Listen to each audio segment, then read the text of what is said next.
হরে Krishna everyone, আজকে নিয়ে চলে এসেছি সুন্দর একটা সোয়া চাপের রেসিপি নিয়ে। খুব ইজি। সোয়া চাপটা স্টোরে কিনতে পাওয়া যায়, সেই সোয়া চাপ এটা রেডিমেড। তো এটা হাতে বানানো বা ঘরে বানানো না, ঠিক আছে।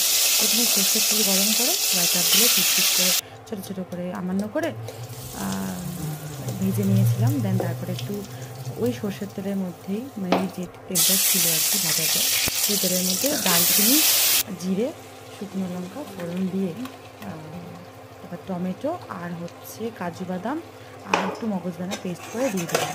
ভালো করে একটু নেড়েচেড়ে নিয়ে ওর মধ্যে একটু, হ্যাঁ, দালচিনি অবশ্যই ফোড়ন দেবেন, দালচিনির ফোড়নটা খুব ইম্পর্ট্যান্ট। এবার একটু হলুদ গুঁড়ো আর লঙ্কার গুঁড়ো, অবশ্যই ঝাল লঙ্কা না, কাশ্মীরি রেড চিলি পাউডারটা ইউজ করেছি। তো লঙ্কার গুঁড়ো দিয়ে ভালো করে নেড়ে ছেড়ে অবশ্যই একটু চিনি দেবেন, কারণ টমেটোটা তো এখন একটু শীতকাল, তো তো টমেটো এখন একটু টক হবে। তো তারপরে একটু কাসুরি মেথি, একটু গরম মশলা আর হচ্ছে মেথি পাতা দিয়ে দিলাম। ঠিক আছে, ভালো করে কষে নিতে হবে। ধনে পাতাটা দেবো এবারে।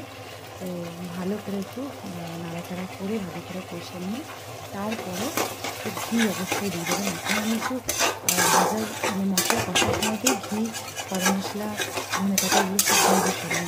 কাঁচা অবস্থা আমাকে পছন্দ করে না, তো সেই জন্য আগেই সব দিয়ে দেবেন। ঘিটা দেওয়ার ভিডিওটা করা হয়নি।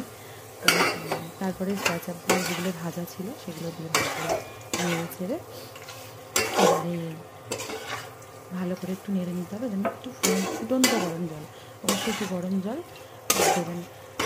গরম জল দিয়ে দেবো এরপর। তারপরে কিছুক্ষণ ফুটতে দেবেন, হালকা একটু ঘি দিয়ে নাবিয়ে ভগবানকে নিবেদন করে প্রসাদ করেন। হরে কৃষ্ণা।